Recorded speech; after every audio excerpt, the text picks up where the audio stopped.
जय श्री कृष्णा। राधे राधे सभी को। आज मेरा ये जो वीडियो है वो सबसे पहले तो एक वीडियो है, मैं उसके बारे में थोड़ा बता दूं क्योंकि मैंने कहा ना मुझे वीडियो जल्दी भी बनाना होता है। वैसे तो बातें बहुत सारे कमेंट्स हैं, तो आप परेशान ना हो। जिनके जो भी कमेंट्स हैं ना उन सब के रिप्लाई मिलेंगे। बस इतना मतलब मेरा ये समझ लीजिए कि मैं थोड़ा व्यस्त ज़्यादा हूँ क्योंकि मुझे बहुत सारी ड्रेसेस बच्चों की बनानी है। और इस बार ऐसा भी हुआ है कि प्रभु का एक आदेश मैं पूरा नहीं कर पा रही हूँ। तो आप समझ सकते हैं उसका कारण है कि आपके पास कभी कभी ऐसी व्यवस्थाएं उपलब्ध नहीं होती हैं कि आप उस चीज़ को उस समय पे कर पाएँ। एग्जैक्ट कोशिश की लेकिन नहीं हो पा रही है, तो मैंने प्रभु से क्षमा मांग के उसको आगे के लिए कर दिया है कि प्रभु जी वो आगे जाके थोड़ा हो जाएगा। तो चलिए हम बात करते हैं।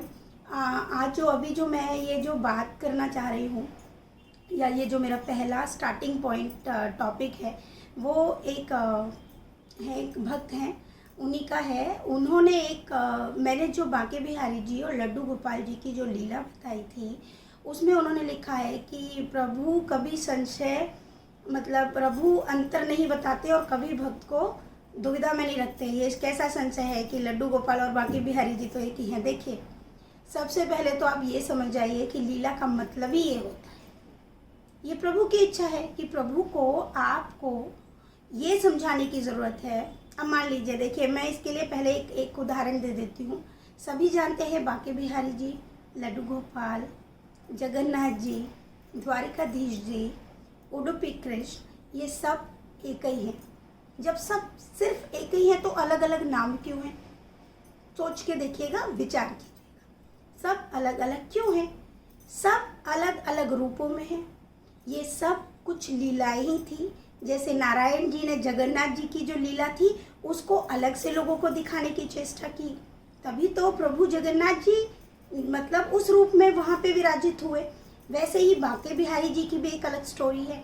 अगर वही मन के भाव जो है आपके और प्रभु हमको वही चीज़ दर्शा रहे हैं, वो अलग अलग रूपों में हमें अपनी लीला दिखा रहे हैं या बता रहे हैं या समझा रहे हैं या शिक्षा दे रहे हैं, लेकिन उनके ही रूप हैं। जिसको इतना सा तो ज्ञान होगा कि प्रभु की लीला का मतलब ही ये है।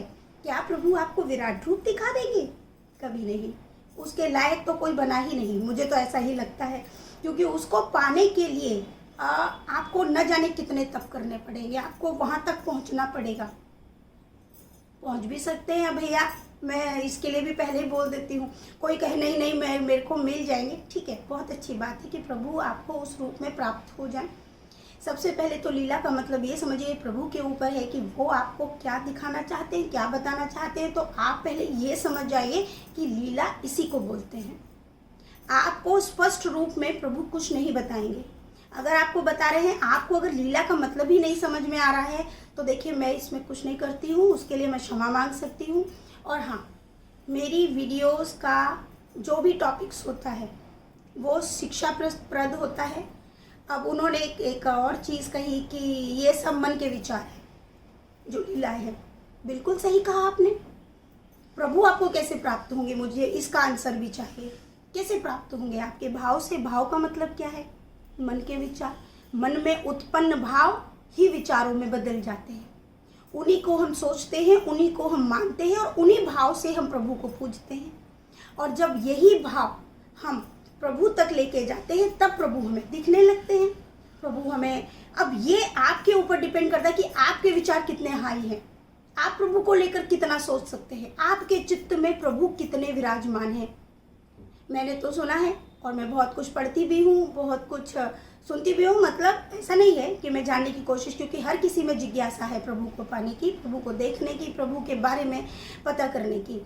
सबसे बड़ी चीज़ जो मुझे पता चली, जितना चित्त में, जितना आप प्रभु को हर वक्त भजेंगे, मतलब खाने से लेकर सोने तक, उठने से लेकर फिर सोने तक, आपकी जो दिनचर्या है, आपकी जो रात की निंद्रा है, ये सब की सब के भाव में, पशु में, पक्षी में, हर किसी में आपको किसके लिए मन लगाना पड़ेगा, किसके लिए भाव उठाने पड़ेंगे?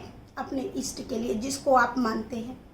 जब आप उस चित्त को लगा लेंगे तो प्रभु प्राप्ति बहुत आसानी से हो सकती है। ठीक है जी।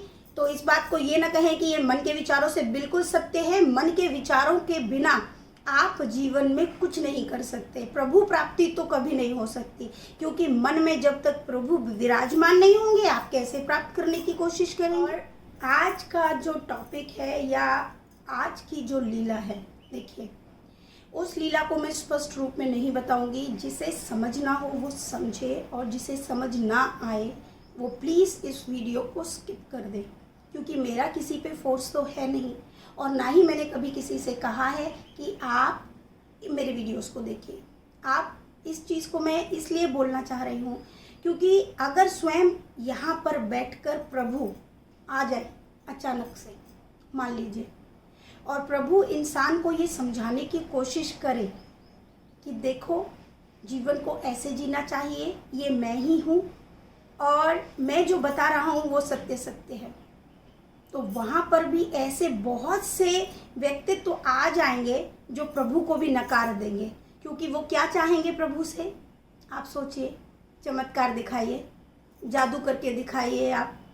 शायद इसी के लिए प्रभु ने ये लीला भी सामने रख दी है, क्योंकि इस लीला से मेरा दिल बहुत दुखी हुआ है, बहुत कष्ट हुआ है मुझे। मैं बहुत रोई भी हूँ, और अभी भी देखिए मेरी आंखें स्वेल कर जाएगी, जबकि मैंने मेकअप भी किया हुआ है। ठीक है, मैं ये नहीं कहूँगी कि मतलब मैं बहुत आहत हुई हूँ, और ये शायद ये टॉपिक उन लोगों को ही समझ में आएगा जो प्रभु को ना पूरी तरह समर्पित हैं। अपने आप को उन्होंने समर्पित किया हुआ है, अपने मन के भाव को अपने मतलब पूरी तरह से समझने की कोशिश करिएगा। और बहुत से लोगों के सवालों के जवाब भी हैं इसमें।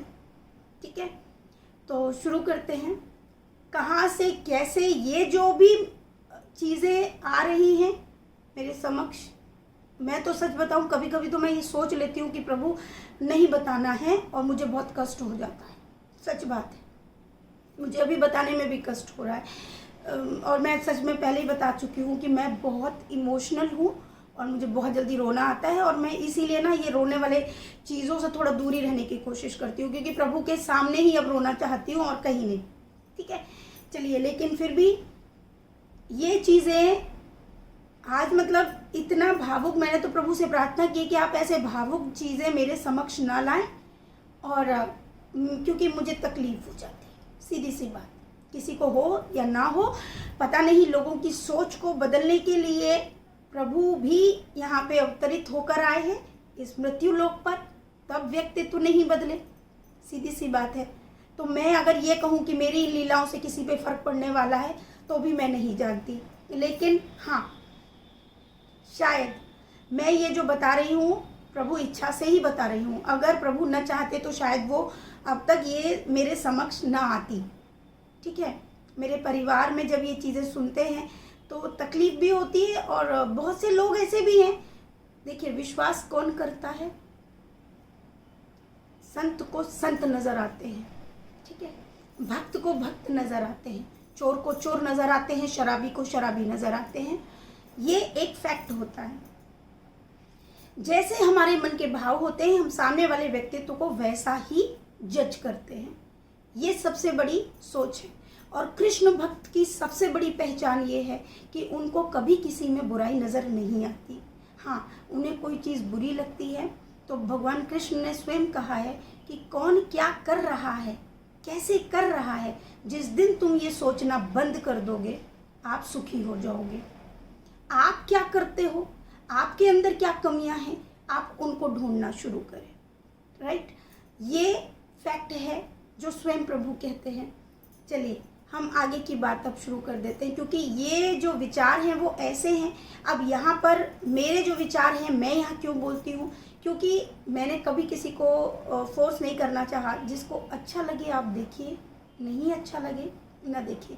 मेरे पास 99% कमेंट्स पॉजिटिव आते हैं, 1% जो कमेंट होते हैं उनमें कुछ एक व्यक्तित्व तो ऐसा होगा जिनको कुछ समझ नहीं आता है।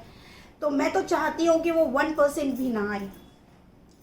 मतलब मेरी बात समझिए, मैं चाहती हूँ पॉजिटिविटी दिखनी चाहिए, क्योंकि आप प्रभु को अगर मानते हैं तो ऐसी चीज़ों को देखिए, अगर नहीं मानते हैं तो आप उसको स्किप कर दीजिए, चले जाइए, आप ना देखें। कारण क्या है, आप पाप के भागीदार नहीं बनेंगे। पसंद है तो देखिए, नहीं पसंद है छोड़ दीजिए। अब हम शुरू करते हैं। ये आप एक सीन समझिए और जिन्हें समझ आए वही मेन बात है, और जिन्हें ना समझ आए और जिन्हें ये वीडियो पसंद ना हो तो आप वो स्किप कर सकते हैं। तो शुरुआत करते हैं। शुरुआत में ये जो मैसेज है वो इस तरीके से है। एक सीन चल रहा है और उस सीन में होता ये है कि एक लड़की है जो प्रभु को दोष दे रही है। वो बोले जा रही है कि इतना एजुकेशन लिया, आपने जॉब नहीं दिया, आपने कुछ भी नहीं दिया, आपने मेरे जीवन में कुछ भी मुझे नहीं दिया है, मैंने इतना कुछ करने के बाद भी। तभी वहाँ पर एक अदृश्य रूप में, जो सिर्फ इस सीन के बाहर दिखाई दे रहा है, लेकिन जो लड़की मांग रही है उसको कुछ नहीं दिख रहा है। आप समझने की कोशिश करिएगा कि ये सीन चल रहा है, मैं श्रोता हूँ, हम देख रहे हैं और बाकी सब चल रहा है कि हो क्या रहा है। ये चीज़ कानों में पड़ रही है, दिखाई दे रहा है, और ये एक सीन है और इसको इमेजिन करके आप सोचिए और समझने की कोशिश करिए। लड़की सब मांगती है, चिल्लाती है, रोती है, पीटती है। प्रभु बहुत करुणामय है। जब कोई भक्त रोता है, प्रभु को याद करता है, तो प्रभु आ जाते हैं।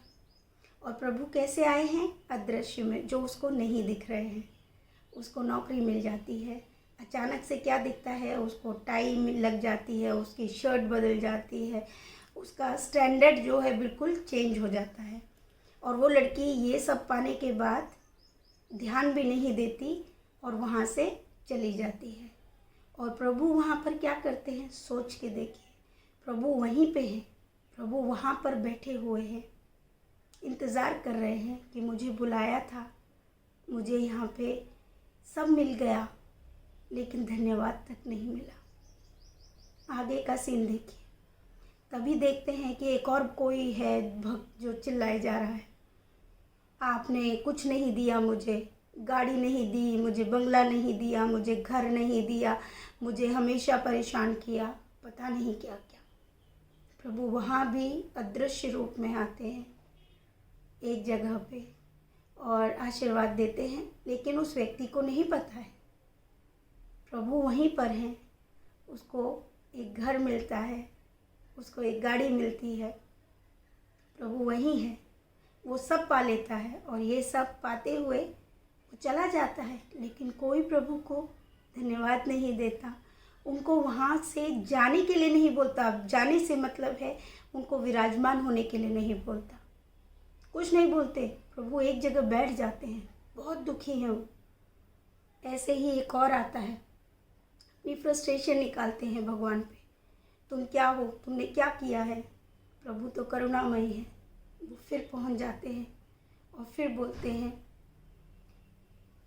भक्त बोलता रहता है, प्रभु सुनते हैं, और जो उसकी इच्छा होती है प्रभु उसको दे देते हैं। मरीज बीमार है, वो सही हो जाता है। अनंत सीन जो है वो चल रहे हैं, और जो दिख रहा है हर जगह पर दिख क्या रहा है, ऐसे ही बहुत सारे सीन जो है चल रहे हैं, और जिसमें दृश्य सिर्फ एक ही है कि प्रभु अदृश्य रूप में होते हैं वहाँ पे जब कोई भक्त उनको आवाज़ देता है। उसके अनुसार प्रभु उसकी इच्छा पूरी करते हैं, और जब सुख उनको मिल जाता है, वो वस्तु उनको मिल जाती है, नौकरी मिल जाती है, या उनके बिगड़े काम बदल जाते हैं, उसके बाद कोई प्रभु को बुला तो लेते हैं लेकिन उनको विराजित नहीं करते। प्रभु वहीं पे एक पत्थर पे बैठ जाते हैं। थोड़ा सा मैं इमोशनल हो जाती हूँ। वहीं पत्थर पे प्रभु बैठ जाते हैं और बहुत दुखी हैं प्रभु, विराजित हैं, सोच रहे हैं।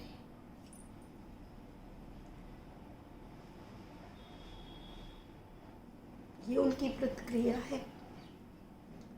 तभी वहाँ पर उनका कोई मित्र आता है, वो मित्र का सीन भी है। मित्र आने के बाद प्रभु के पास बैठकर वो पूछते हैं कि आप इतने दुखी क्यों हैं, आप इतने परेशान क्यों हैं। तो प्रभु कहते हैं दुनिया कैसी है,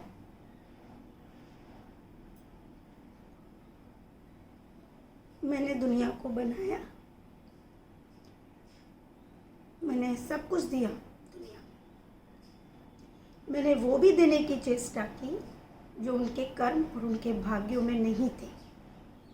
उन्होंने ऐसे कर्म ही नहीं किए कि उनको इतना प्राप्त हो सकता था। सब मुझे बुलाते हैं दुख में, मैं जब दे देता हूँ पर मैं दिखता नहीं किसी को, सब कुछ तो करता हूँ, कोई मुझे बाद में पूछता नहीं। सब होता है ये वार्तालाप के मित्र के साथ चल रही है, इसलिए तो प्रभु कहते हैं उसको, इसलिए ना अब मेरा मन नहीं होता मैं किसी के पास जाऊं, किसी को दिखाई दूं। लेकिन प्रभु ये भी कहते हैं और भक्त को मैं छोड़ नहीं सकता। ये बात सुनकर उनका जो मित्र है वो उनको गले लगा लेता है, और वो गले जिनको लगाता है और वो मित्र होता है एक संत। प्रभु ने एक संत को गले लगाया। अब ये जो सीन आप लोगों ने सुना, किसको क्या समझ आया मुझे नहीं पता, और सब एकदम से बंद हो गया। क्या था ये, सोचिए क्या था। सिर्फ उन्हीं के लिए है ये वीडियो जो ये जानने की चेष्टा रखते हैं कि क्या था, प्रभु क्या बताना चाह रहे थे, क्या दिखाना चाह रहे थे। और संत ने कोई कपड़े नहीं धारण किए थे, कोई गेरुआ रंग नहीं था। संत शब्द ये जो था, ये शब्द मैं बता देती हूँ, ये उन भक्तों के लिए था जो प्रभु की हर कृपा को आशीर्वाद समझते हैं, दुख को भी आशीर्वाद समझते हैं, प्रभु से हर वक्त मांगते नहीं रहते, प्रभु से मांगते नहीं रहते, क्योंकि प्रभु तो अदृश्य होकर हमारी घट घट में है। हमारी सांस के एक एक एक एक जो सांस हम ले रहे हैं वो किसकी बदौलत है, सोच के देखिए, प्रभु की बदौलत। जब वो सांस प्रभु की है तो किन शब्दों में तुम कह देते हो कि तुमने हमको कुछ नहीं दिया? कैसे कह देते? तुमको जो प्राप्त हो रहा है, तुम्हारे साथ जो हो रहा है, दुख है, कष्ट है, किसी के घर में ये है, किसी के बच्चे अच्छे नहीं है, किसी की बीवी अच्छी नहीं है, किसी का पति अच्छी नहीं है, किसी के घर आर्थिक स्थिति है, ये कैसे है? ये सब तुमको जो मिला है वो तुम्हारे स्वयं के कर्मों से मिला है। तुमने किस जन्म में क्या किया है ये तुम्हारे प्रारब्ध हैं। प्रभु समय समय पर आते हैं, बताते हैं कि देखो जो किया, जो चल रहा है, अब इसको बदल लो, अब तो समझ जाओ। ये जन्म चलो खराब हो गया, आने वाले जन्मों को क्यों खराब करते हो? आप समझो, ये जो सीन्स थे ना, इसको मजाक में न लीजिएगा। इतनी पीड़ा है ना इसमें, बहुत, इतने ही दुख से हम परेशान हैं। हाँ, सोच के देखो, मेरा पति शराबी है, बहुत बेकार है, ठीक है, कोई बात नहीं, लाखों के हैं ऐसे। ये कर्म रहे होंगे हमारे ना, इस जन्म में हमें नहीं पता, कुछ तो किया होगा, वो कष्ट तो सहने, लेकिन इसका दोष ईश्वर को क्यों? क्या किसी के माता पिता अपने बच्चों को दुख देंगे क्या? नहीं, हम दुख स्वयं से लेते हैं, ये हमारे कर्म होते हैं। हमारे जीवन में जो भी बुरी चीज़ें घटित हो रही हैं वो हमारे स्वयं के कारण हैं। हम ही उसके भागीदार हैं, इसमें किसी का दोष नहीं है। हमको रोज घर में गालियां पड़ती हैं, उसके भी हम ही कारण हैं। सिंपल बात। भले ही हम लाख अच्छे हैं, हमारी नजरों में अच्छे लग रहे हैं ना, हमको लग रहा है हम बहुत अच्छे हैं, ठीक है। कुछ तो ऐसा किया होगा। मैंने पहले ही कहा, मुझे कोई ज्ञान नहीं है, कुछ भी नहीं है। मैं सिर्फ वही चीज़ें रिपीट कर रही हूँ जो प्रभु दिखाना चाहते हैं। आज प्रश्न होते हैं, हमको प्रभु नहीं दिखते, हमारे साथ ये नहीं होता। प्रभु तो खुद ही बोल रहे हैं कि मैं अब आना नहीं चाहता, मैं किसी को दिखना नहीं चाहता।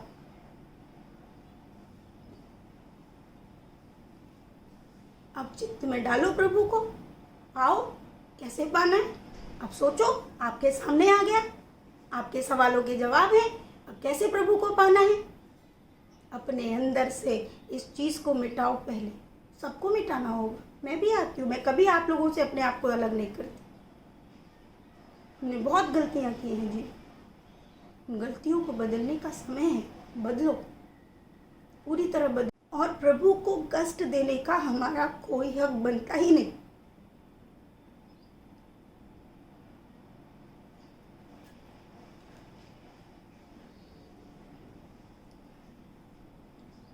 मानव शरीर लेकर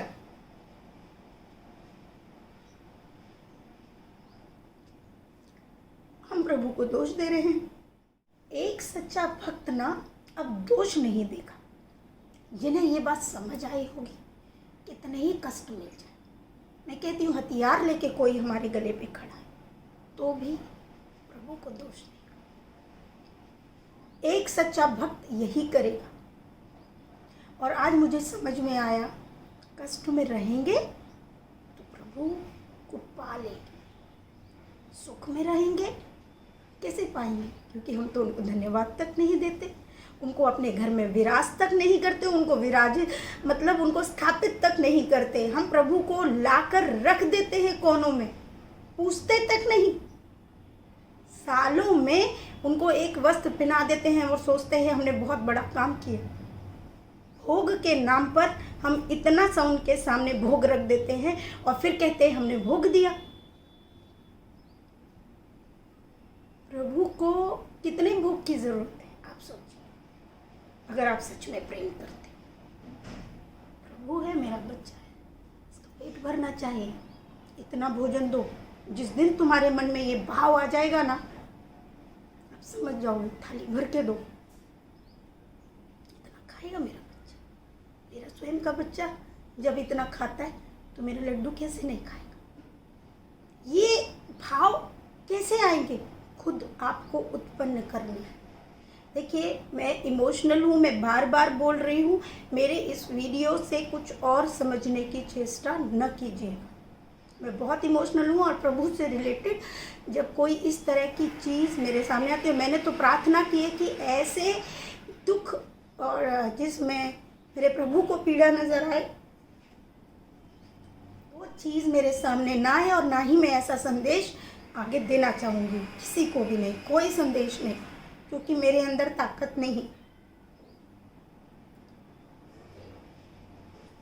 ये मैंने जो व्यक्त किया, बहुत स्लो तरीके से मैं वो व्यक्त कर रही थी, लेकिन अगर आंखों से उसको एक बार सोच कर देखना, कैसे भाव रहे होंगे उस परम पिता के लिए, उस आत्मा। हम कहाँ से हैं? वहीं से। और सबसे ज़्यादा कष्ट कौन दे रहा है? हम दे, हम ही हैं। मैं भी आती हूँ उसमें। ये सीख, मैं हर सीख को अपने ऊपर लेती हूँ और कोशिश करती हूँ कि जीवन में कभी ऐसी गलती न हो। की होंगी कभी, लेकिन इतना मैं जानती हूँ कि मैंने कभी प्रभु को दोष नहीं दिया अपने जीवन के दुखों का, और न कभी दूंगी, मर भी जाऊं तब। और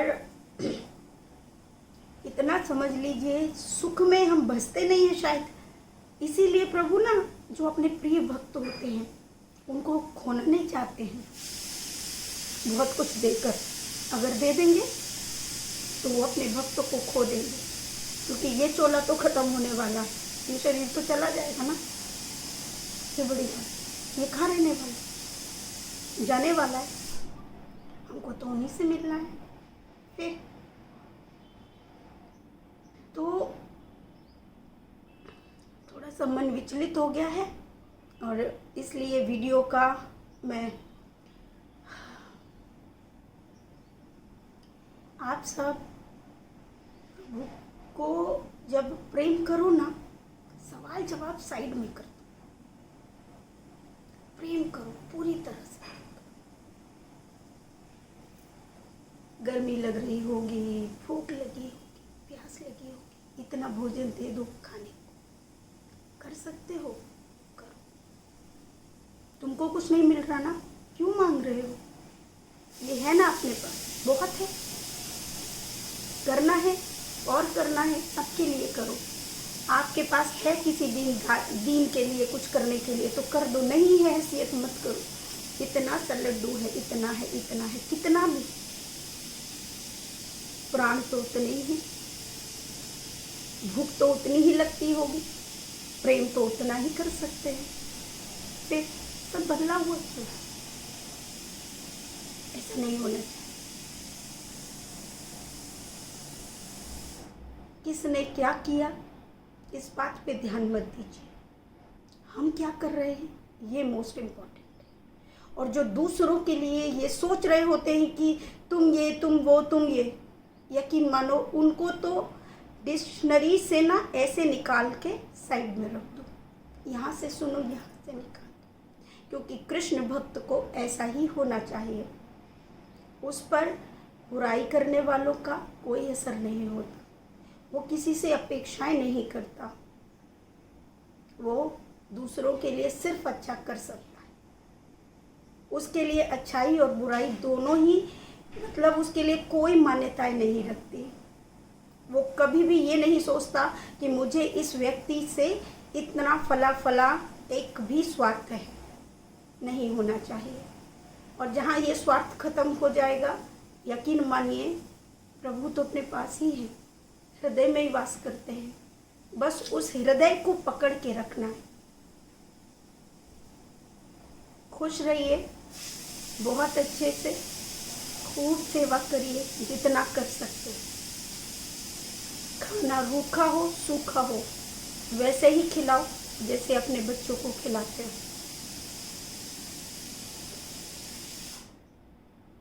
मेरे लिए ये वीडियो बहुत वैल्यूएबल है, बहुत ज़्यादा। आप लोगों के लिए कितना है मैं नहीं जानती। राधे राधे।